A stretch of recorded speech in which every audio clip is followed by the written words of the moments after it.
जय यीशु। प्रभु यीशु के सामर्थ्यवान नाम पर आप सभी लोगों को और एक बार फादर अभिवादन करते हैं। बाइबल तीर्थ यात्रा के 82 दिन पूरा हो रहे हैं। आज हम विधि विवरण ग्रंथ के अध्याय 10 और 11 पर मनन करते हैं। साथ में स्तोत्र संज्ञा 40 जो कि बहुत ही महत्वपूर्ण स्तोत्र है, और यूहन्ना के सुसमाचार का अध्याय 14। विधि विवरण ग्रंथ के अध्याय 10 पे हम आते हैं। इस पे जो मुख्य संदेश है वो इस प्रकार है। प्रभु के साथ आपको एक गहरी रिश्ता जोड़ना हो, मुख्य बात है कि आपको प्रभु के स्वभाव को जानना है। प्रभु कौन है इसकी एक जानकारी होना जरूरी है। आपके ईश्वर को जानना आपकी रिश्ता में बहुत ही अहम बात है। इसलिए मूसा प्रभु के स्वभाव की व्याख्या करते हुए ये 5 विशेष बात हमारे सामने रखते हैं। उसके पहले वो बताते हैं जो भी प्रभु के साथ रिश्ता जोड़ते हैं उनको प्रभु के लिए 5 कार्य करना होगा। रिश्ते पे मुख्य 5 बात है। वो क्या क्या है? पहली बात, ये वचन 12 से हैं इस अध्याय का। उसमें पहली बात है अपने प्रभु ईश्वर पर श्रद्धा रखना। प्रभु पर श्रद्धा, प्रभु पर श्रद्धा। दूसरी बात, उसके सब मार्गों पर चलते रहना, उसी के रास्ते पे चलना, प्रभु के रास्ते पे चलना। तीसरी बात, प्रभु से प्यार करना। तीसरी बात है प्रभु को प्यार करना है। चौथी बात, सारे हृदय सारी आत्मा से अपने प्रभु ईश्वर की सेवा करना। पांचवी बात, प्रभु के सभी आदेशों तथा नियमों का पालन करते जाना। ये 5 बातें, और ये 5 बातें यदि करना हो तो ईश्वर के बारे में आपको जानना होगा। उसके लिए प्रभु के 5 स्वभाव यहाँ पर इस अध्याय में मूसा प्रकट करता है। वो क्या क्या है? पहली बात, वचन 14, आकाश, सर्वोच्च आकाश, पृथ्वी और जो कुछ उसमें है वह सब तुम्हारे प्रभु ईश्वर का है। पहली बात, प्रभु का है सब कुछ। पृथ्वी और उसमें जो भी रहते हैं, जितने भी जीव जंतु है, मनुष्य है, संपत्ति है, सब कुछ प्रभु का है। आकाश यानी स्वर्ग प्रभु का है। सर्वोच्च स्वर्ग, सर्वोच्च आकाश मतलब सर्वोच्च स्वर्ग, heaven of heaven, highest heavens. वो क्या है? सर्वोच्च आकाश, सर्वोच्च स्वर्ग सब बोलते हैं। वो ईश्वर की महिमा की परिपूर्णता जहां पर विराजमान है उसी को बताते हैं। उदाहरण के लिए कुरिन्थियों का दूसरा पत्र अध्याय 12 वचन 2 पे तीसरे स्वर्ग के बारे में लिखा गया है। इसका मतलब यही है, ईश्वर की महिमा की पूर्णता को जहां पर एक व्यक्ति दर्शाते हैं वो है। इसलिए वो सब प्रभु का है। ही इज द ओनर, सब कुछ को बनाने वाला प्रभु है।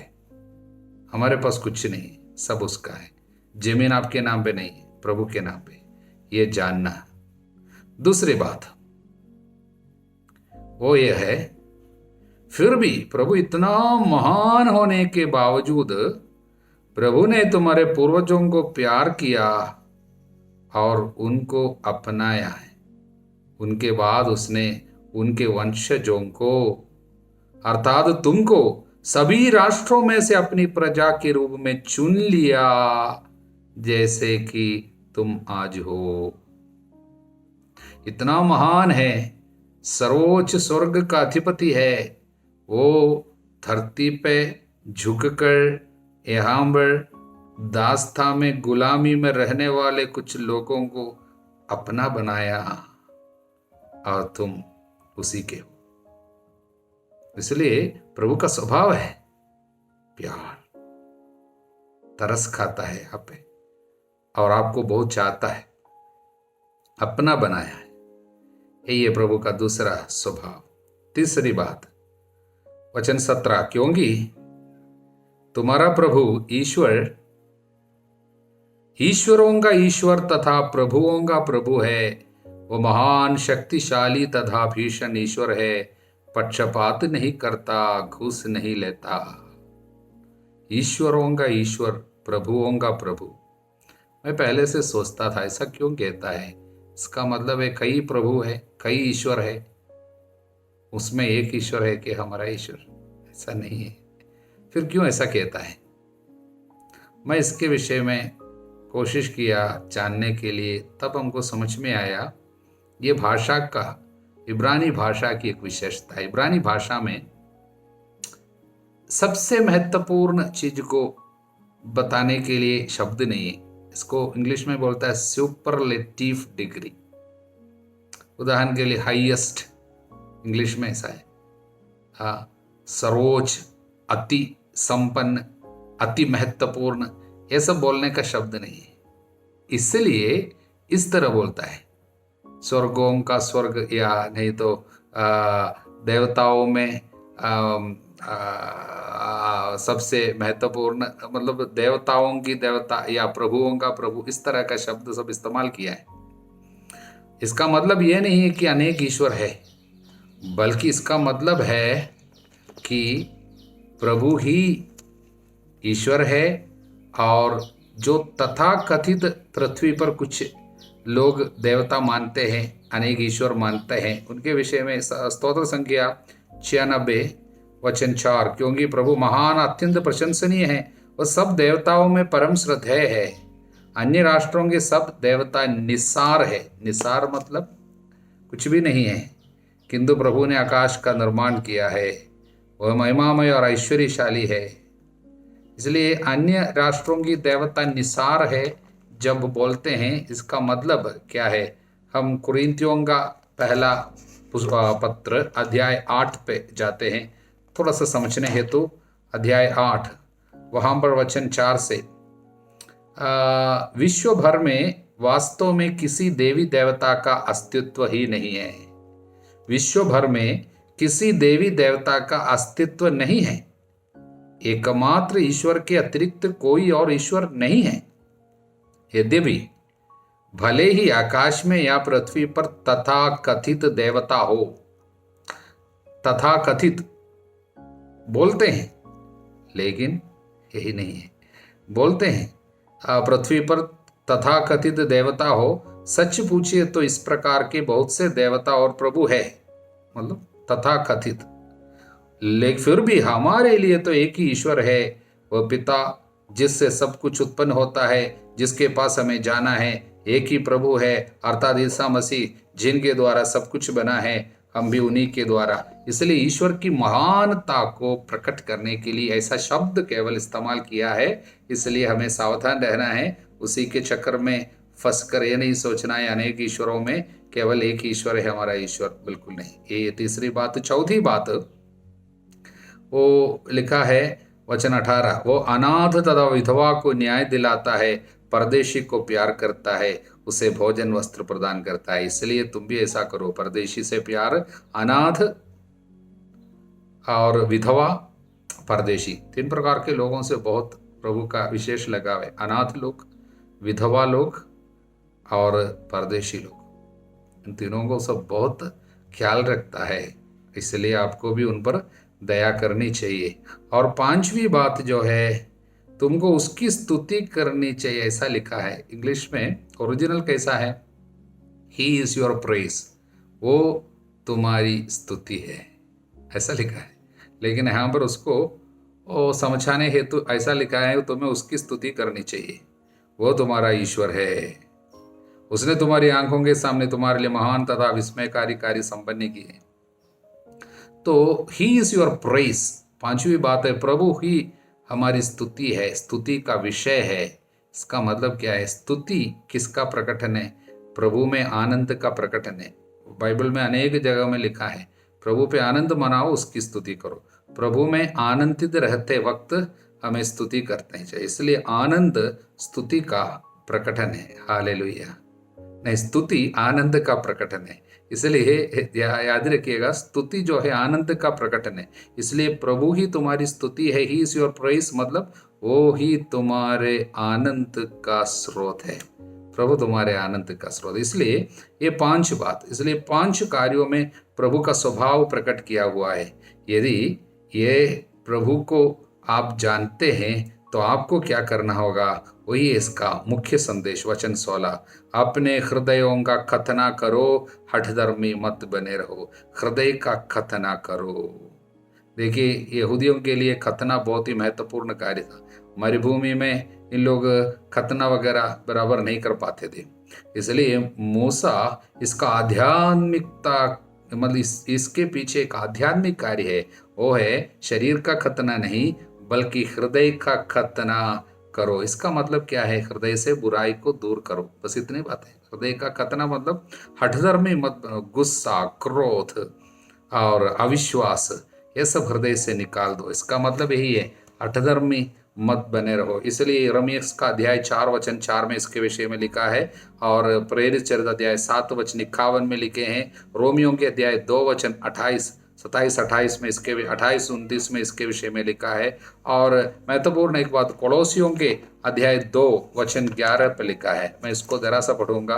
कोलोसियों के पत्र अध्याय 2 वचन 11-12 से, उन्हीं में आप लोगों का भी खतना हुआ है। वो खतना हाथ से नहीं किया जाता, वो खतना मसीह का अर्थात बपतिस्मा है, जिसके द्वारा पापमय शरीर को उतार कर फेंक दिया जाता है।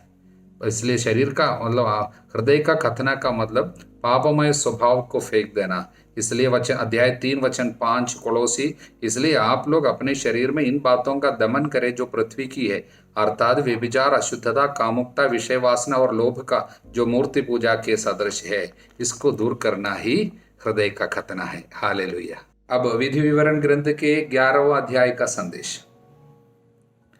11वां अध्याय की विशेषता, यहाँ से जो संदेश निकलती है वो पूरे बाइबल के एक मुख्य संदेश है। वो क्या है, आज्ञा पालन से आशीर्वाद मिलती रहती है। और यहाँ पर इस अध्याय में मुख्य 2 आशीर्वाद की बातें कही गई है। पहला आशीर्वाद है देश, प्रतिज्ञात देश। वचन 8 और 9 और 23, 24, 25 वचनों में लिखा है। इसलिए तुम्हें उन सब आज्ञाओं का पालन करना चाहिए जिन्हें मैं आज तुम्हें सुना रहा हूं, जिससे तुम शक्तिशाली बनो और उस देश को जीत सको जिसे तुम अपने अधिकार में लेने के लिए यरदन पार कर रहे हो। उस देश में दीर्घ काल तक बस सको जहां दूध और मधु की नदियां बहती हैं। प्रभु ने उसे तुम्हारे पूर्वजों और उनके वंशजों को देने का शपथपूर्ण वचन दिया है। इसलिए कहना, मानते रहना, ये देश तुम्हारा होता जाएगा। ये देश की विशेषता आगे कहा गया है। उसमें सबसे महत्वपूर्ण बात वचन 12, एक ऐसा देश है जिसकी देखरेख प्रभु तुम्हारा ईश्वर स्वयं करता है, और जिस पर वर्ष के प्रारंभ से अंत तक प्रभु का ध्यान बना रहता है। उसका ध्यान उस देश पे हमेशा बना रहता है। वो देश आपका होगा। आप जानते, प्रतिज्ञात देश जो है हमारे लिए आध्यात्मिक अर्थ है ईश्वर के राज्य का अनुभव, और स्वर्ग का राज मृत्यु के बाद जो है द किंगडम ऑफ हेवन, अब द किंगडम ऑफ गॉड, ईश्वर का राज। इसमें प्रभु का ध्यान हमेशा बना रहता है। इसलिए एक ऐसा अनुभव जहां पर प्रभु हमेशा आपका ख्याल रख रहा है, हमेशा आपको एहसास हो रहा है कि प्रभु मेरा ख्याल रख रहे हैं, मेरे लिए सब कुछ व्यवस्था कर रहे हैं, ऐसा अनुभव में आएगा। और दूसरी आशीर्वाद, दूसरी आशीष जो यहाँ पर कही गई है वो है अनाज और वर्षा, समय पर पानी मिलेगा। यदि तुम वचन 13 से 15 तक, तो यदि तुम मेरी इन आज्ञाओं को आप पालन करते जाओगे तो क्या होगा, मैं तुम्हारे देश को शरत और वसंत में ठीक समय पर वर्षा प्रदान करूंगा, जिससे तुम अनाज, अंगूरी और तेल की फसल बटोर सकोगे। निरंतर वर्षा आशीर्वाद है, वर्षा आशीष की वर्षा, समय पर पानी मिलेंगे, और उससे आपको क्या होगा, अनाज, the grain, wheat, Angoori, wine. इसलिए देखिए ये यहाँ पर ग्रेन और वाइन, गेहूं का रोटी और दाखरस, ये पवित्र परम प्रसाद है। मतलब वहां पर आपको परम प्रसाद में प्रभु की उपस्थिति, यीशु की उपस्थिति, और तेल पवित्र आत्मा का प्रतीक है, अभिषेक का प्रतीक है। इसलिए अगर आज्ञा पालन आप करेंगे तो परम प्रसाद में यीशु की उपस्थिति आपको निरंतर मिलते रहेंगे और आत्मा का अभिषेक भी मिलता जाएगा। इसका मतलब यही है। लेकिन आप आज्ञा तोड़ेंगे तो क्या होगा? तब प्रभु आकाश के द्वार को बंद करेगा। वचन 17, तुम्हारे लिए वर्षा नहीं होगी, भूमि फसल पैदा नहीं करेगी, इस प्रकार वो रमणीय देश नष्ट हो जाएगा जिसे प्रभु तुमको देने वाला। देश तुमको बाहर कर देगा। The land will vomit you out. पाप के कारण अनेक जातियों के साथ ऐसा हुआ, आपके साथ भी ऐसे होंगे। इसलिए इस अध्याय का मुख्य संदेश को आखिरी वचन में दोहराया है। तो मैं जो आदेश और नियम आज तुम्हें दे रहा हूं उसका सावधानी से पालन करते जाओ। हालेलुया। स्तोत्र संख्या 40 पे हम पहुंचे हैं। इसमें से 3 मुख्य संदेश हम आपको देना चाहते हैं। पहला संदेश, मैं प्रभु की प्रतीक्षा करता रहा। इससे वचन शुरू है। प्रभु की प्रतीक्षा करने से, वेटिंग फॉर द लॉर्ड, इंतजार करने की क्षमता है। तो प्रभु के लिए इंतजार, प्रभु के लिए प्रतीक्षा करना।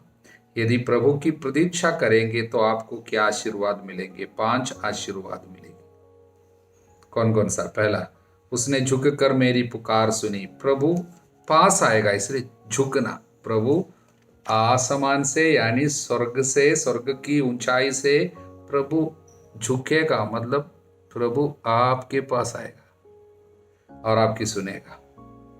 दूसरी बात, उसने मुझे विनाश के गर्त से, दलदल के कीच से निकाला। मैं दलदल में, कीच में डूब रहा था, उठाया। विपत्ति से, गंदगी से, बुरी आदतों से उठाया। तीसरी बात, उसने मेरे पैर चट्टान पे टिका के मुझे दृढ़ कदमों से आगे बढ़ने दिया, सुदृढ़ बनाया। स्टेबिलिटी। मैं हमेशा गिड़गिड़ाता था, गिरता था, सुदृढ़ बनाया, चट्टान पे खड़ा किया। चट्टान वो प्रभु का वचन है, प्रभु स्वयं है, यीशु है। चट्टान पे प्रभु ने खड़ा किया। ये तीसरी बात। चौथी बात, उसने मेरे मुख में एक नया गीत रखा। हमारे ईश्वर का स्तुति गान, स्तुति करना सिखाया, यानी स्तुति का बलिदान चढ़ाना सिखाया। चाहे अभी हमारे मुख में क्या है? हमेशा स्तुति का शब्द है। अब निराशा का शब्द नहीं, डर का शब्द नहीं, स्तुति का शब्द है। स्तुति गान करने का कृपा। 5वीं बात, बहुत से लोग ये देखकर प्रभु पर श्रद्धा और भरोसा रखेंगे। मतलब मुझे दूसरों के लिए आशीर्वाद का माध्यम बनाया। अनेक लोगों को प्रभु के पास लाने के लिए मुझे इस्तेमाल किया, साक्षी बनाया। मैं दूसरों के लिए अनुग्रह का कारण बन गया। ये 5 आशीर्वाद किसको मिलते हैं? जो प्रभु की प्रतीक्षा करते हैं। हालेलुया। अब दूसरा संदेश। ये दूसरा संदेश बहुत ही महत्वपूर्ण है, क्योंकि इस स्तोत्र के एकदम बीच में ये संदेश है। वो संदेश क्या है? प्रभु स्वयं वहां पर खड़ा है। इस स्तोत्र में हम यीशु को अपने आंखों के सामने देखेंगे। यीशु वहां पर छिपकर नहीं बैठे हैं, बल्कि यहाँ पर प्रभु स्वयं खड़े होकर हमसे मिलेंगे। हालेलुया। वो कहाँ पर है? हम वचन 7 से पढ़ते हैं। तूने न तो यज्ञ चाहा और न चढ़ावा, बल्कि तूने मुझे सुनने के कान दिए। तूने ना तो होम मांगा ना बलिदान। तब मैंने कहा, देख मैं आ रहा हूँ, मुझे धर्म ग्रंथ से आदेश मिला है कि मैं तेरी आज्ञाओं का पालन करूँ। मेरे ईश्वर, मैं वही करना चाहता हूँ जो तुझे प्रिय है। तेरी संहिता मेरे हृदय में घर कर गई है। ये क्या है? 7, 8, 9। इसी वचन को हम लोग कहाँ पर पाते हैं मालूम? हम लोग इब्रानियों के पत्र में 10वां अध्याय में हम देखते हैं। वहाँ पर हम क्या देखते हैं?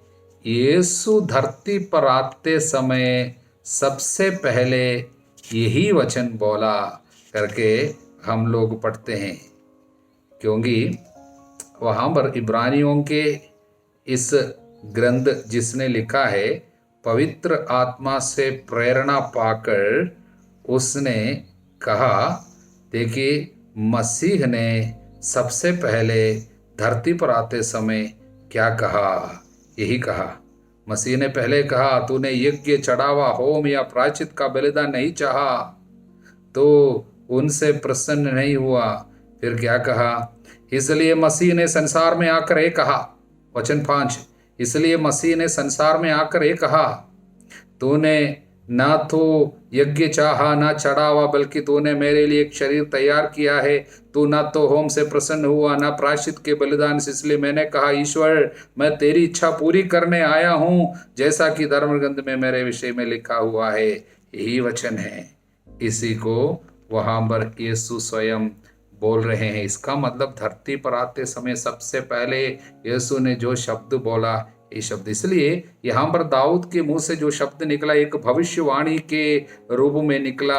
यीशु धरती पर जब आएंगे तब इस्तेमाल करने वाला वचन था और उसी को यहाँ पर लिखा गया है। भले ही उस समय दाऊद ने कहा, दाऊद के मुंह से निकला, लेकिन वो दाऊद के घराने पे आने वाला, दाऊद का बेटा जो कहा जाएगा, और वो प्रभु यीशु का शब्द है। इसलिए धरती पर आते समय यीशु कहा, पिता मैं तेरी इच्छा पूरी करने आया हूँ। पिता इसलिए क्या चाहता है?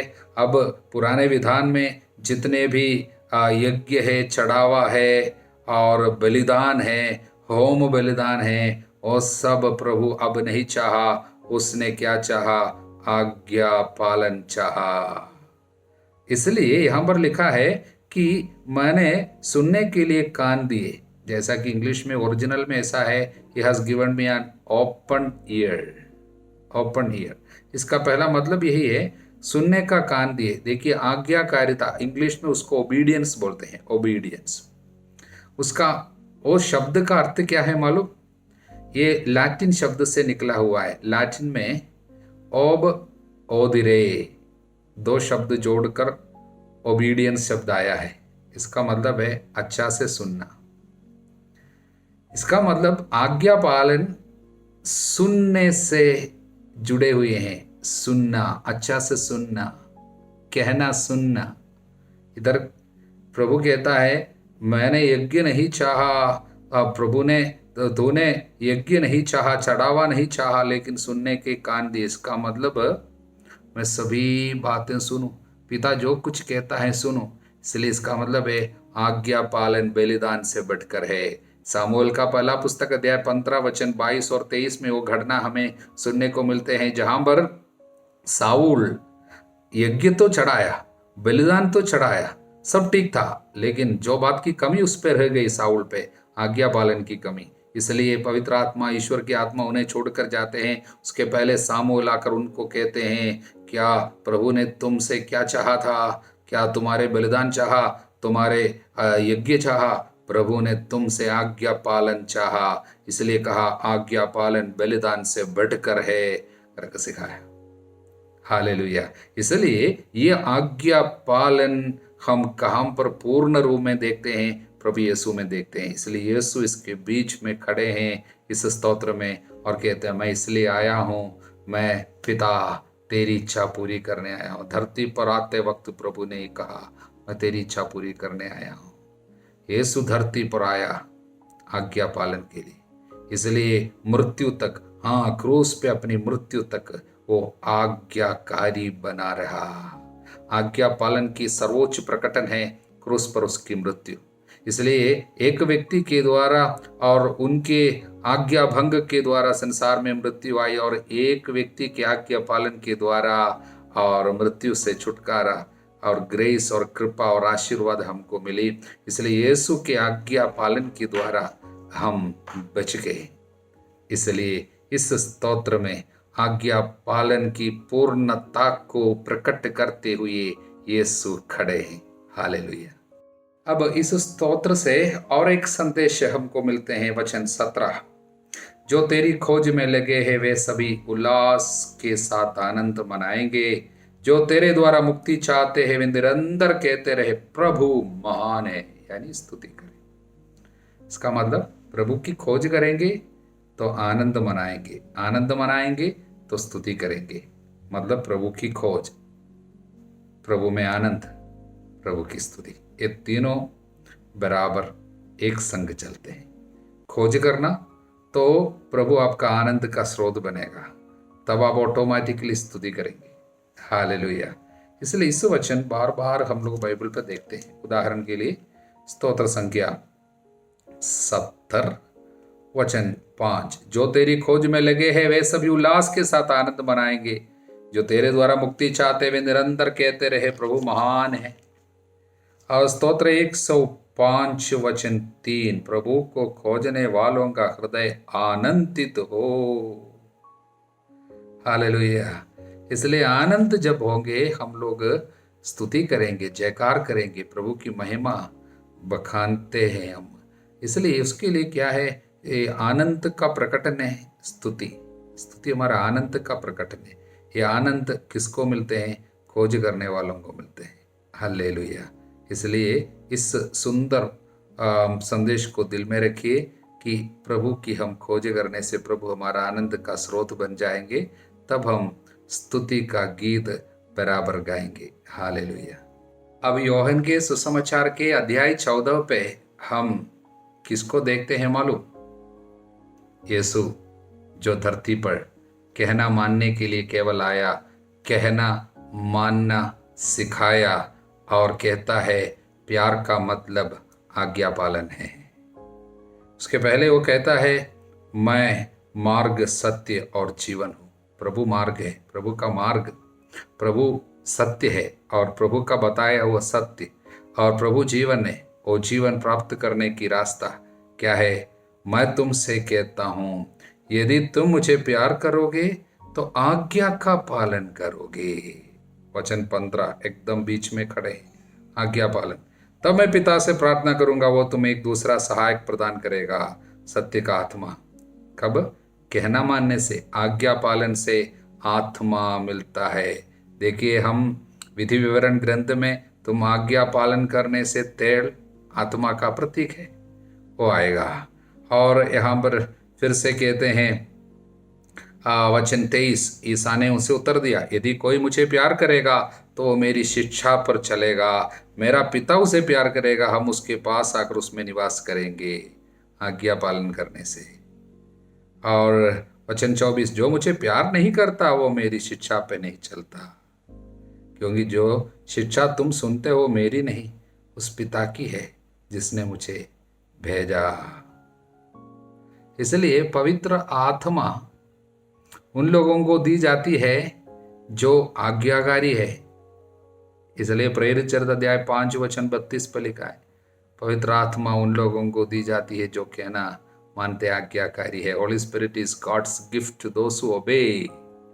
इसलिए इस अध्याय का पूरा संदेश अंतिम शब्द में पूरे संदेश का निचोड़ रखा है। वो क्या है?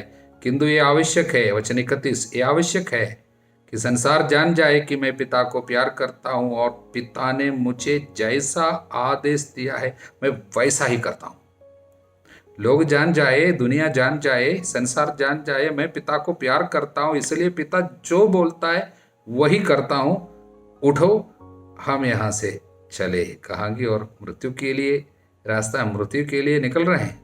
हालेलुया। इसलिए प्रभु अपने पूर्ण समर्पण के रास्ता को प्रकट करते हुए कहता है मैं ही मार्ग हूँ, मतलब आज्ञा पालन ही मार्ग है स्वर्ग जाने का। यही सत्य है, यही जीवन को लाता है। इसलिए प्रियजनों, आज आज्ञा पालन से हमको प्राप्त होने वाले जीवन के विषय में, अनंत जीवन के विषय में प्रभु हम सभी लोगों को याद दिलाते हैं। हम सभी लोग आशीषित रहे प्रभु की कृपा से हम भी उनके कहने पर चल सके।